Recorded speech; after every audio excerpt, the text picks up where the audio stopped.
La rue, elle te tourne autour. Et en fait, même quand on part, tu pars de la rue, elle arrive à te rattraper. Et une histoire de 2 ans, ça lui a enlevé la vie. En tant que grand frère, si j'avais été là ce soir-là, en fait, je me serais mis devant, en fait. Je me serais mis devant le canon et j'aurais préféré que ce soit moi qui la prenne plutôt que lui. Jamais j'aurais imaginé qu'il me l'aurait assassiné d'une balle en pleine tête.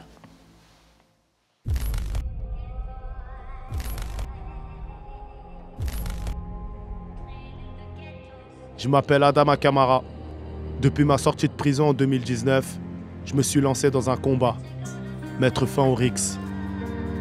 Je le fais pour mon petit frère Saada, tué à coups de couteau en 2011. C'est mon vécu, mais je vais en faire quelque chose de bien, pour sauver mes petits frères. Dans la saison 1 de RICS, j'ai parlé à des jeunes blessés et à des familles détruites dans ces guerres de cité. Mais il me reste trop de questions sans réponse. Trop de familles n'ont pas honoré leur mort. Alors je repars sur la route pour comprendre l'engrenage des RICS.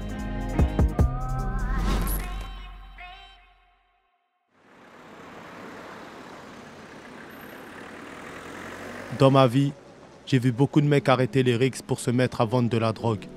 Pour beaucoup, c'est l'étape d'après. Ils s'affrontent plus pour le respect, mais pour l'argent.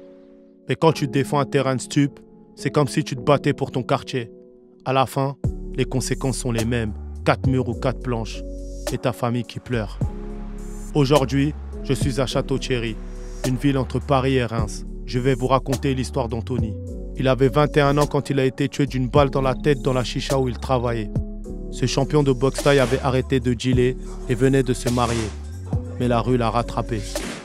Pour comprendre pourquoi un tel déchaînement de violence s'est produit, j'ai parlé avec ses 2 grandes sœurs, avec son frère Eddy, avec Soraya, sa veuve, et avec son père, Bruno. Je les rejoins au Blanchard, le quartier où a grandi Anthony. Alors ici, c'est le quartier d'Anthony, où il a toujours vécu.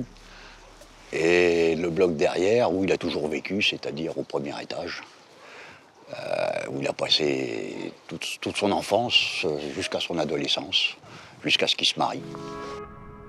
Bruno a 55 ans. Il a servi 10 ans dans l'armée en tant que parachutiste. Séparé de la maman d'Anthony, il a élevé son fils à la dure. Comment il était Anthony ? Anthony était quelqu'un de généreux, de plein de vie, partageur, protecteur. Il était tellement apprécié que toute la ville l'appréciait, aussi bien dans tous les quartiers. Il a réuni tous les quartiers. Est-ce que tu as des souvenirs, des anecdotes avec ton fils ? Les anecdotes, c'est que depuis tout petit, je l'ai emmené découvrir la nature, les forêts, les pique-niques, les feux, les petits barbecues, et ce qui s'ensuit avec divers obstacles, comme dans les forêts on en trouve, les ronces, Et il était derrière moi, il avait 10 ans, et je voyais qu'il sanglotait derrière, parce que c'est vrai que les ronces, c'était... Donc moi, je passais devant pour les piétiner. Et là, je me suis retourné et j'ai dit, ne pleure plus jamais. Souffre en silence, mon fils. Et depuis ce temps-là, il n'a plus jamais pleuré. Aujourd'hui, j'ai 3 victoires, dont une par arrêt de l'arbitre, je crois, et voilà.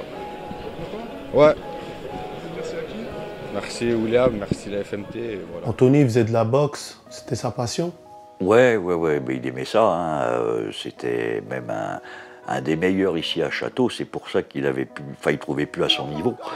Il avait décroché après sur ses catégories des titres de champion de France, des titres de champion aussi régionaux et ce qui s'ensuit. De ce côté-là, il était très accompli. Ouais.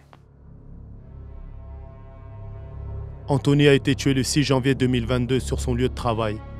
Une chicha à quelques kilomètres du centre de Château-Thierry. D'après les témoignages qu'on a pu récolter, les suspects seraient originaires de Seine-et-Marne, le département voisin. Ils auraient voulu récupérer le point de deal du quartier des Blanchards, là où Anthony a grandi. Selon sa famille, il se serait retrouvé malgré lui mêlé à cette affaire, jusqu'à se faire assassiner froidement. Émilie, la grande sœur d'Anthony, m'a donné sa version des faits. Donc là, il était sur son lieu de travail, il travaillait, il a commencé à 18h. Et puis, il a travaillé un petit peu. Après, il y a des gars, ils se sont garés là, ici. Ils sont descendus de la voiture, ils étaient 2, ils étaient armés. Et ils sont partis là, ils ont ouvert la porte, ils sont rentrés. Il y en a un qui a braqué le gérant et un client, et l'autre qui braquait mon petit frère. Et quand mon frère s'est rendu compte, parce qu'il était sur son téléphone, il a regardé comme ça, il a un peu bugué, on va dire, il n'a pas compris et il a couru. Et le coup est parti et il est tombé tout de suite. Et donc il a été tiré, on lui a tiré dans la tête directement. Et la porte, elle s'est ouverte, ils sont rentrés, elle était même pas fermée la porte, ils étaient déjà ressortis. Donc tout s'est passé très vite. J'ai besoin d'en savoir plus sur le parcours d'Anthony. Je crois qu'Emilia a les clés pour m'aider à comprendre. On s'est retrouvés dans le centre-ville de Château-Thierry. Elle m'a raconté la vie mouvementée de son petit frère. J'avais une voiture, une Seat Ibiza, et il venait avec moi et il me dit ah, va trop vite ta voiture et tout. Il me dit c'est la Batmobile. Je lui dis non, c'est la Tony Mobile. Et il était trop content, tu vois. C'était quoi ta relation avec lui? Moi, c'était une relation, on va dire fusionnelle, parce que je l'ai vu naître. C'est moi qui l'ai habillé, qui lui ai donné son premier biberon. Voilà, c'était comme mon fils, indirectement. Enfin, on était souvent ensemble. Quand j'allais à la boxe, il venait avec moi. D'ailleurs, c'est ce qui, à mon avis, lui a donné l'envie d'en faire. Quand est-ce qu'ils ont commencé ces problèmes, Anthony? Ça a commencé, je dirais, vers 15 ans. Vers 15 ans. Avant, il ne traînait pas, il était vraiment toujours en train de s'entraîner, faire du sport. Et là, il s'est mis à traîner avec des personnes qu'il a connues tout petit. Et manque d'argent à la maison, il a commencé à dealer un petit peu de shit.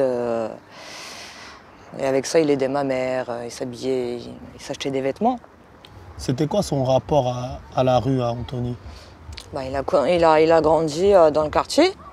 Donc il connaissait tout le monde l'appelait bébé, d'ailleurs, là-bas. 15 ans jusqu'à 17 ans, il a traîné et c'est tout. Après, il est parti, donc vraiment 2 ans. Une histoire de 2 ans, ça lui a enlevé la vie.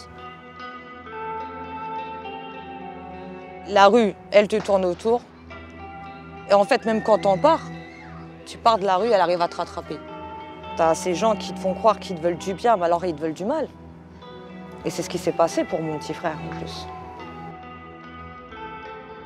En fait, il y a deux voies, en fait, deux chemins en fait, à suivre. Soit en fait, on suit les cours, les études, etc. et on peut très bien s'en sortir. Et on peut aussi prendre l'autre chemin qui est un peu plus ennuyeux, on va dire. Donc basculer dans la délinquance, et c'est la drogue en général. Hein. J'ai été tenté quand j'étais un peu plus jeune. Après, je me suis beaucoup remis en question, justement en observant autour de moi ce qui se passait et comment ça aurait pu finir pour moi. Eddie, le grand frère d'Anthony, a grandi dans le même environnement. Pour éviter de sombrer, il s'est engagé dans l'armée à 19 ans. Aujourd'hui, il est très marqué par le décès de son petit frère. J'ai subi une dépression en fait par rapport à ça. Depuis janvier, j'ai pas vraiment fait le deuil, on va dire. Et je pensais pas être aussi sensible en fait. Mais là, pour le coup, j'ai versé toutes les larmes de mon corps en fait. J'ai vraiment été au plus bas quoi. Et je savais pas qu'on pouvait atteindre en fait un tel niveau de tristesse en fait dans la vie. J'aurais pas eu mes parents, j'aurais pas eu ma mère ni mon père. Je pense que je serais parti de jouer au carton. Ouais. J'aurais fait n'importe quoi en fait. C'est-à-dire? J'aurais été tiré sur le premier oignon en fait, de là où ils étaient. Et ça aurait été une belle erreur. Parce que j'aurais tiré sur le coup de l'émotion. Et j'aurais fait aussi subir à sa famille, en fait, à cette personne-là la même chose que je vis en fait. Et c'est pas du tout ça qu'il faut voir les choses en fait. Enfin, c'est pas comme ça qu'il faut voir les choses. En tant que grand frère, moi je suis passé par là, tu as une part de culpabilité, tu te dis ouais. Je vais pas protéger mon petit frère. C'est ça exactement, ouais. Et comme j'en parlais avec pas mal d'amis ou même la famille, hein, je pense que en tant que grand frère, si j'avais été là ce soir-là en fait, je me serais mis devant en fait. Je me serais mis devant le canon et j'aurais préféré que ce soit moi qui l'apprenne plutôt que lui. Quoi. C'est important quand tu parles de la vengeance, parce que la vengeance, c'est un sentiment que tout le monde peut avoir. Hein. Pour éviter de basculer, je pense que c'est important, comme tu dis, de parler. Tu vas parler à la famille, parce que quand tu parles pas, tu gardes les choses pour toi. C'est là que la vengeance, je pense qu'elle prend le dessus sur toi. Elle prend le dessus, tout à fait, ouais. Elle prend le dessus. Et on peut vite faire une dinguerie, comme je pourrais dire en fait. Hein. Par exemple, ils m'ont arraché un membre, j'arrache un de leurs membres. C'est un peu la loi du talion, c'est pour eux d'en prendre en fait. C'est comme ça qu'on a aussi grandi. C'est comme ça qu'on qu'on voit les choses en fait autour. Comment tu as fait en fait pour pallier en fait à ce goût de vengeance? Parce que je sais que tu es passé à l'acte. Mais c'était quoi ton ressenti en fait après? Quand tu passes à l'acte, à ce moment-là, tu te dis ouais, je l'ai fait. Ça veut dire que tu es content au début. Mais quand tu arrives en garde à vue, à ce moment-là, je me dis mais en fait, j'ai rien gagné. Parce que mon frère, il n'est pas revenu. Et comme c'est une phrase que mon père m'a toujours dit, c'est que t'as beau tuer toutes les personnes, ton frère ne reviendra jamais. Donc au final, ça ne sert à rien, tu vas gâcher ta vie et tu vas faire plus de mal à ta famille. Et ça, c'est une réalité. C'est pour ça qu'à un moment donné, tu es obligé de faire le choix de te dire que la vengeance, ça ne sert à rien. Ça t'a soulagé, non? Ça t'a pas... Ça soulage même pas. Ça soulage pas. C'est ce qu'on pense. Parce qu'on cherche le soulagement, la paix dans la vengeance. Mais la paix, tu ne la trouves pas dans la vengeance. Au contraire, tu trouves que des problèmes. Et la parole que ton père et ta mère ont pu te dire, j'ai eu les mêmes paroles. J'ai pas écouté. Au final, j'étais en prison. J'ai perdu mon père en prison. Je ne l'ai pas enterré. Et ça me fait du mal. Ça me fera du mal toute ma vie parce que c'est une réalité. Je me dis, si j'avais écouté sa parole, j'aurais pu porter son cercueil. Tu vois, dehors, il peut se passer plein de choses. On peut passer à l'acte, mais tu ne sais pas de quoi il fait demain. Si toi, tu es en prison et que tu regardes ton dernier petit frère aujourd'hui, il a besoin de toi, si tu es en cellule, tu peux l'aider comment? Par le téléphone. Tu peux rien faire. C'est exactement ça, ouais. C'est exactement ce que je me suis dit aussi, ouais. Il faut que ça soit au-dessus de l'ego, au-dessus de la vengeance. Tu dois te dire, le dernier petit frère, la famille, ils ont besoin de moi. Tu es obligé d'être là, quoi. C'est exactement ça, ouais. Tout à fait, ouais. C'est la même chose que je me suis dit, en fait. Et je pense que c'est la meilleure solution. Eddie a décidé de ne pas renouveler son contrat dans l'armée pour veiller sur Jesse, le cadet de la famille. Le gamin de 12 ans est un dommage collatéral de ce meurtre, comme Priscilla, l'autre grande sœur d'Anthony. Pour elle, le plus dur à comprendre, c'est qu'Anthony avait changé de mode de vie. Je pense qu'on se rend pas compte en fait. On va au cimetière, on se demande ce qu'on fout là. J'arrive pas à me dire que bah, je le verrai plus, je l'entendrai plus. Tu veux que je te dise ce que tu fais devant la vidéo à tout le monde? Est-ce que tu veux que je dise?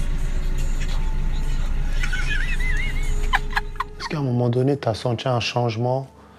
Il a décidé d'arrêter de traîner dans la rue et faire autre chose. Ouais. Il a essayé de s'en remettre sur la bonne voie depuis qu'il s'était marié. Puis même, maintenant, après, il a changé de fréquentation. Arrivé à un moment, je pense que ça l'a fait mûrir. Parce que il traînait avec des bosseurs au final, des gens qui travaillent. Je pense que ça l'a fait prendre en maturité, et même sa femme. Elle l'a beaucoup aidé aussi, je pense. Parce que c'est un peu le feu et la glace, on va dire. Donc je pense qu'elle a 80%, elle a fait le travail. Et après, le reste, je pense que c'est ses fréquentations aussi derrière qui ont changé. Donc c'est mon album photo de mariage. C'est mon petit rituel quand je me sens pas forcément bien. J'aime bien le regarder. Ça me fait du bien. Du coup, ça c'est une photo avec... C'était juste son petit groupe de copains. Et ça lui tenait à cœur de la mettre dans l'album photo. Ça me remémore de bons souvenirs. Une belle journée. Aujourd'hui, je souris, mais c'est pas le même sourire. Ils m'ont détruite et on était trop beaux ensemble. Son petit sourire, non, on était trop beaux. Vous êtes mariés combien de temps avant sa mort? 4 mois avant. C'est passé vite. Parce que on a pu faire qu'un petit voyage de noces en Égypte pendant 10 jours. Et je me dis, l'année dernière, à cette période, j'étais avec lui. Donc cette période-là, c'est un petit peu plus compliqué. Qu'est-ce que ça a changé dans ton quotidien?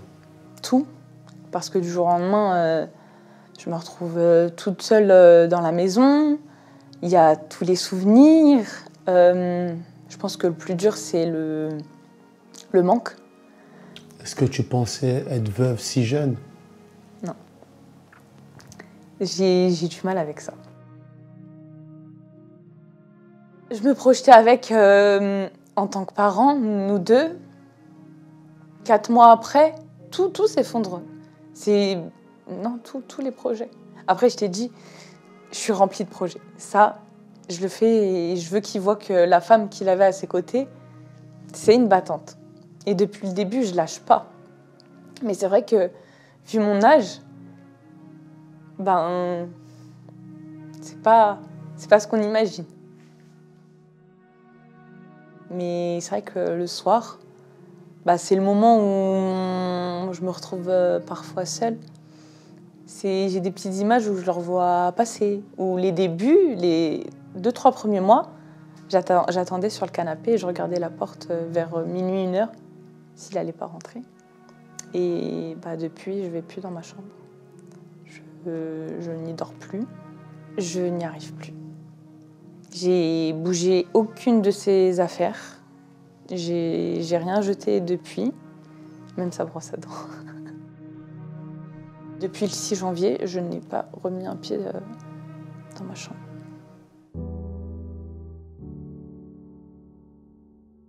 Une enquête a été ouverte pour meurtre ou assassinat en bande organisée.